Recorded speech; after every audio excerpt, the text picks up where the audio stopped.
Bismillahirrahmanirrahim. Alhamdulillahirabbil alamin wa bihi nasta'in wa ala umuri dunya waddin.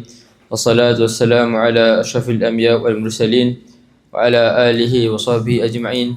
Assalamualaikum warahmatullahi wabarakatuh. Okey, jadi hari ini insya-Allah kita akan sambung lagi seorang sahabat yang terakhir, iaitu Mu'adz bin Jabal. Yang di mana sebelum ni kita dah dengar dah. Kita dah dengar Abdullah bin Umar, Abdullah bin Abbas, Mus'ab bin Umair. Tetapi last yang terakhir sekali sebelum kita keluar ni ialah kita dengar satu seorang lagi sahabat, iaitu Mu'adz bin Jabal. Boleh semua? Boleh? Ke ada yang ngantuk ke? Ada yang ngantuk boleh bangun? Boleh? Boleh? Okey. Jadi Mu'adz bin Jabal, sedikit pengenalan tentang dia ialah dia lahir 12, 14 ataupun 18 Hijrah. Dia ada 3 pendapat. Faham? Ada 3 pendapat. Itu tapi kita ambil yang 18 Hijrah lah. Dan juga dia ni wafat pada umur dia 34 tahun. Yang di mana sebelum-sebelum ni kita dengar pada Abadil Arba'ah, 4 orang yang nama dia start dengan Abdullah, kan? Kita dengar yang di mana mereka ni umur dia panjang. Tetapi Mu'adz bin Jabal, Allah takdirkan umur dia sikit je, iaitu 34 tahun. Dan dia wafat disebabkan penyakit taun. Taun ni kalau kita nak senang faham, ibarat macam COVID, betul COVID? Tahu tak? Tahu COVID yang kena tahun 2020 tu. Yang di mana kalau penyakit ni dia senang kena, dia senang merebak, dan kalau kena tu boleh menyebabkan pada kematian. Jadi sama juga, iaitu Mu'adz bin Jabal dia terkena satu penyakit yang namanya penyakitnya nama taun. Okay? Dan juga dia ni dia memeluk Islam pada tangan Mus'ab bin Umair. Okey. Yang di mana sebelum ni kita dah dengar dah, iaitu awwalu safir fil Islam. Duta yang pertama di dalam Islam, siapa ya?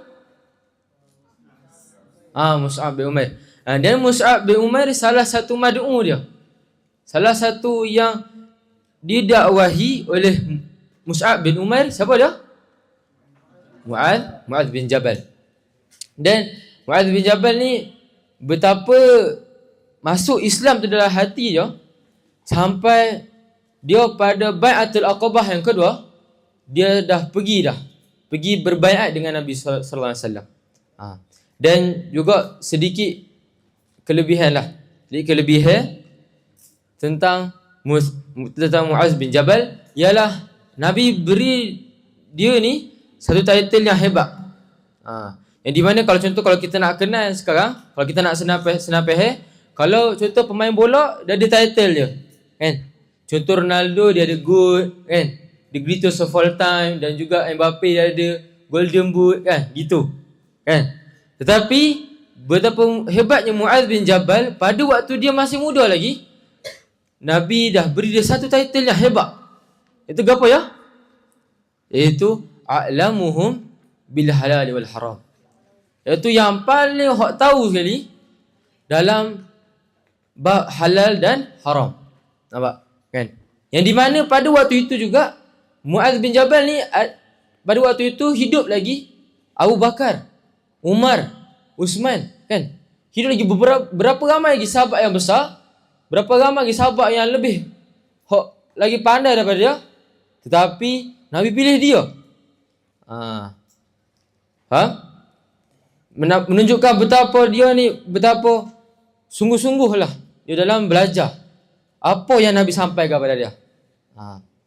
Dan juga ada satu lagi title yang hebat juga, iaitu Nabi beritahu khudhul Qur'ana min arba'ah. Iaitu Nabi beritahu pada sahabat, kalau mu nak ambil Quran ni, kalau mu nak hafal Quran, mu nak gerti baca Quran, kan? Mu nak faham Quran, mu kena tanya siapa? Ada salah satu dia daripada 4 orang daripada Ansar. Siapa dia salah satu dia? Mu'adz bin Jabal. Diibaratkan kalau contoh macam Ustaz Mu'in lah. Ustaz Mu'in dia pilih, dia kata siapa nak jadi hebat dalam penyampaian, dia kena tanya 4 orang. Salah satu dia Amsyar. So kira Amsyar hebat tak? Hebat. Jadi sama juga dengan Nabi. Tapi Nabi lagi lebih tinggi lah. Iaitu Nabi beri contoh, siapa nak pandai baca Quran, kena tanya Mu'adz bin Jabal. Dan juga ada satu kisah dakwah yang di mana kisah dakwah Mu'adz bin Jabal pada waktu awal keislaman dia. Iaitu pada awal keislaman Mu'adz bin Jabal dan juga pada waktu awal masuknya Islam ke kota Madinah, kan? Pada waktu awal tu, yalah biasalah, masih ada lagi yang membuat kesyirikan, masih ada lagi yang menyembah berhala, kan? Tetapi pada waktu itu, betapa Mu'adz bin Jabal ni, dia nak ada jiwa pendakwah tu sendiri. Dia ada jiwa pendakwah tu sampai dia dah start dakwah dah. Tetapi hebatnya dia ni, dia tak dakwah menggunakan mulut. Dia tak kecek, dia tak royak, dia dia je. Tetapi dia ni menggunakan perbuatan. Faham perbuatan? Iaitu pada satu masa ni, Mu'adz bin Jabal dia ada seorang saing yang paling rapat sekali. Yang di mana kalau contoh, kalau kita nak senang faham, kalau kita mesti ada saing kita paling rapat. Betul tak? Kan? Okay, kalau contoh Lutfan, mu rapat dengan siapa? Okay lah kita tanya Umar Saleh.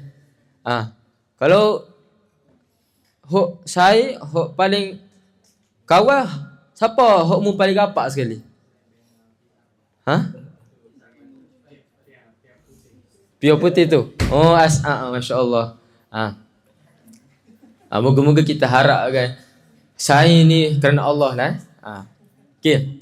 Jadi sama juga dengan Mu'adz bin Jabal. Mu'adz bin Jabal dia ada saya paling rapat sekali, iaitu nama dia Mu'adz juga, tapi nama dia Mu'adz bin Amru. Yang di mana ni saya ada tulis kat situ. Iaitu kisah dakwah beliau ialah dia ada saya dia paling rapat, iaitu Mu'adz bin Amru bin Jamuh. Yang di mana juga hak saing dia ni, bapak dia Amru bin Jamuh, dia ketua pada kabilah. Kira pemimpin lah pada waktu itu.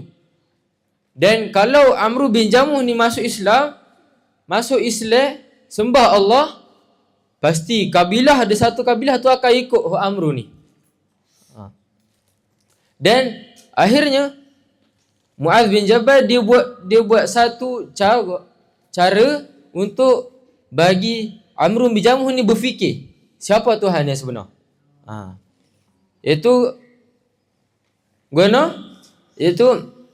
Mu'adz bin Jabal dengan Mu'adz bin Amru, dia ambil berhala yang Amru bin Jamuh ni sembah, kan? Dia ambil, dia campak kat tempat sampah. Yang mana tempat sampah ni hina, betul tak? Kan? Boleh tak kalau contoh saya ambil baju Ustaz Asim, saya ambil baju dia, saya ambil buang kat tong sampah, boleh tak? Tak boleh. Kan sebab tu hina. Jadi sama juga. Iaitu betapa hebatnya Mu'adz bin Jabal, betapa pandai pemikiran dia. Dia ambil berhala hak Amru bin Jamuh sembah ni, dia campak kat tong sampah. Dia benda tu berulang berkali-kali. Maksudnya Amru bin Jamuh ni dia ambil balik, dia bersih balik dan dia sembah balik. Dah kena buang ni, dia ambil balik, dia cuci balik, dia sembah balik. Dah kena buang lagi, dia ambil balik, dia cuci balik, dia sembah balik. Dan pada waktu yang terakhir tu, Amru bin Jamuh ni dia dah start mikir dah. Dah start fikir, gimana Tuhan ni kena buang ni? Gitu. Dia dah start mikir, dan pada waktu itu dia letak satu pedang dekat berhala tu. Supaya apa? Supaya berhala yang Amru bin Jamuh sembah ni, dia kena tahan diri dia. Dan pada waktu itu juga, walaupun berhala tu dah diletakkan pedang, dah diberi satu senjata yang sangat hebat, tetapi tetap juga dibuang. Betul dibuang. Letak juga dibuang. Maksudnya menunjukkan betapa hinalah pahala itu sendiri. Dan benda itu juga menunjukkan bahawa berdakwah, asal kata dakwah ni bukan saja dengan kita kecek, bukan saja apa kita royak, tapi dengan kita punya perbuatan yang boleh buka minda orang.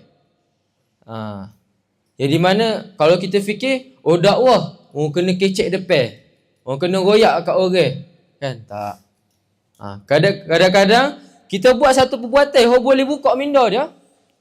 Itulah antara dakwah juga. Okay, faham tak cakap ni?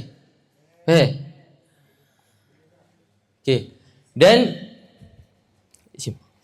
dah minit dah? Okay. Dan juga Muadz bin Jabal, dia antara yang meriwayatkan banyak hadis.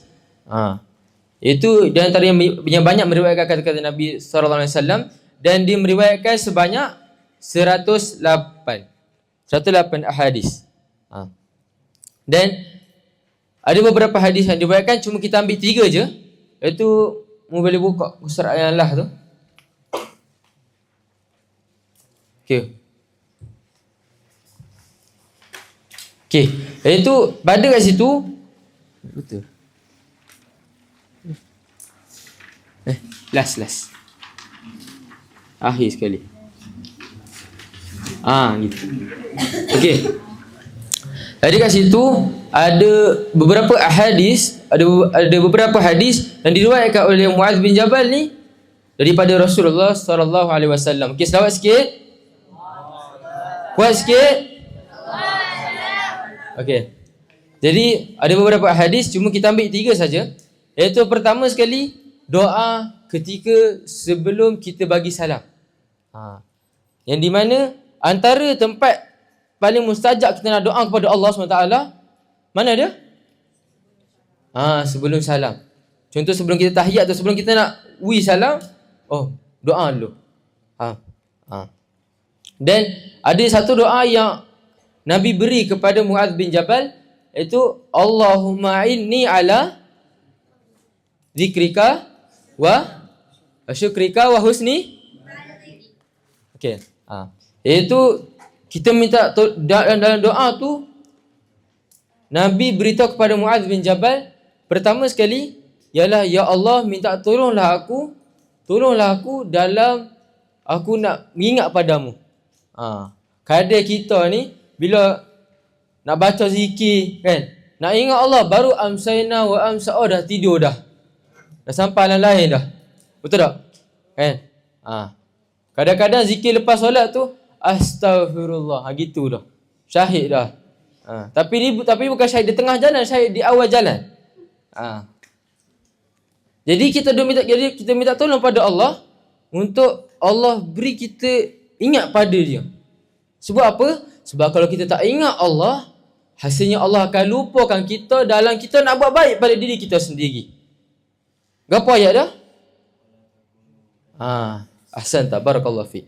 Iaitu Allah beritahu, wala taku, a'udzubillahi minasyaitonir rajim, wala takunu kalladzina nasullah fa ansahum anfusahum. Itu jangan mu jadi orang yang lupa Allah. Kan gapo ya? Guna? Sebab kalau kamu lupa Allah, Allah akan lupa kamu dalam kamu nak buat baik pada diri kamu sendiri. Kita semua ni buat amal untuk siapa? Untuk diri kita di akhirat nanti. Betul tak? Kan? Dan kalau kita lupa, siapa yang kena? Siapa yang tanggung akibat kalau kita lupa buat amal soleh tu? Diri sendiri. Jadi kita kena ingat pada Allah. Dan cara kita nak ingat pada Allah sentiasa, kena doa pada Allah. Okay, Ramadan, boleh Ramadan? Abang. Dan juga selepas tu, wa syukrika, dan syukur kepadamu. Itu semalam kita dah dengar dah. Iaitu ada Ustaz Umar Qais.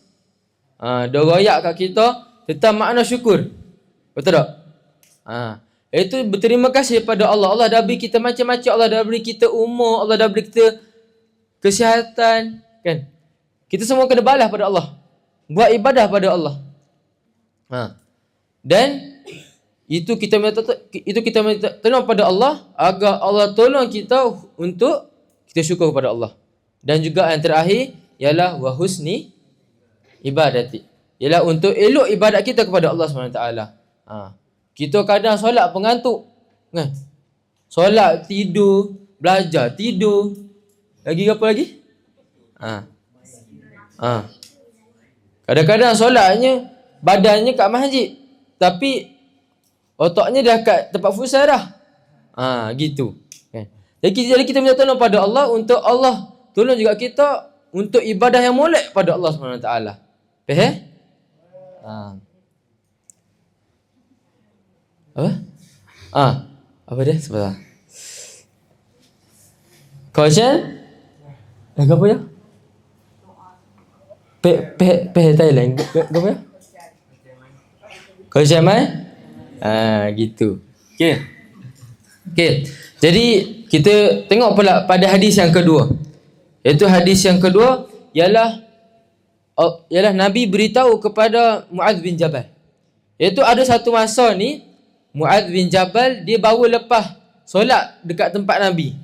Dia solat kat tempat Nabi dan dia nak pergi imam kat tempat dia pula. Dia nak pergi imam kaum dia pula.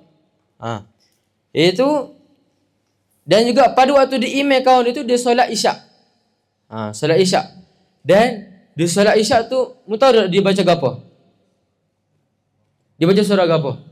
Siapa tahu? Bukan surah Al-Nas. Surah Al-Baqarah dan Ali Imran. Nampak?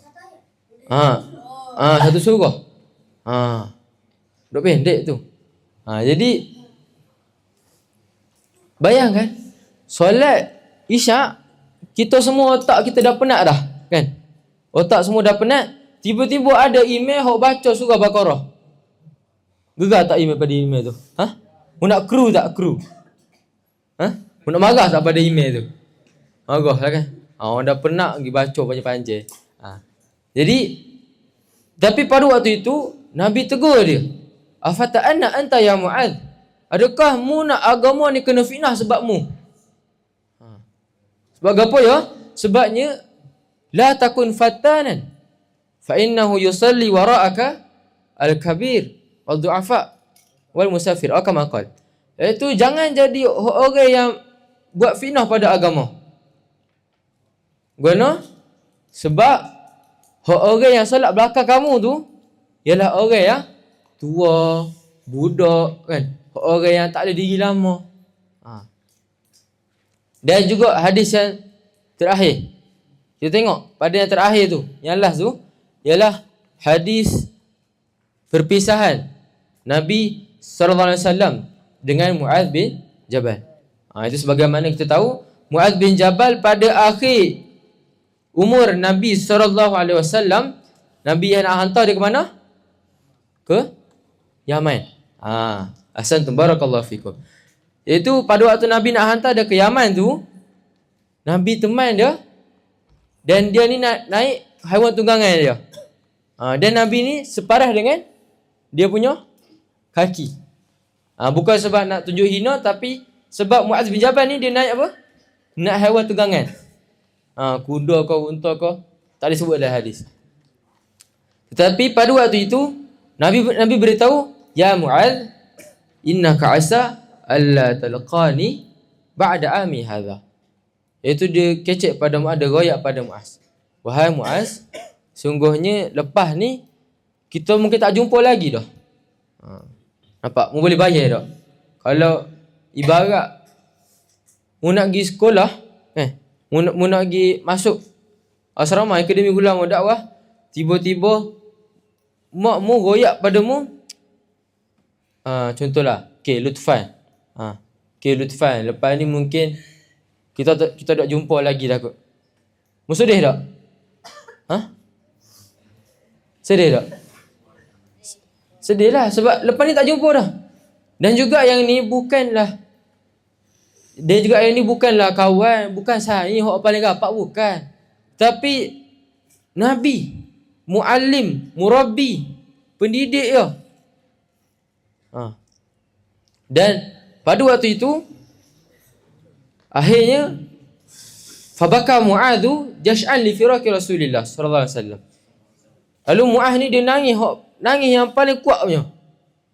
Dia nangis. Dia tubik tiak. Dia tiak. Dia tiak. Okey. Dia tiak paling kuat sekali lah. Dan juga pada waktu itu, lepas dah tiak, Nabi pujuk dia. Itu apa ya? Itu qala Rasulullah sallallahu alaihi wasallam, inna awlan nasabi al-muttaqun man kanu haitsu kanu. Iaitu orang yang paling rapat denganku pada hari kiamat nanti ialah orang yang paling bertakwa. Nampak? Kita kalau kita rindu, kita sayang seorang, kita mesti nak duduk dekat dengan dia. Betul tak? Kita nak rapat dengan dia. Kalau contoh dia ada lah jauh mana pun kita nak mari rumah dia. Betul? Tetapi Nabi pujuk dia dengan apa? Mu nak jadi paling rapat dengan aku. Mu kena bertakwa pada Allah SWT. Faham? Dan juga man kanu wa haitsu kanu. Siapa pun mereka, dari mana mereka, dari Tabah ke, dari Takbai ke, dari mana lagi?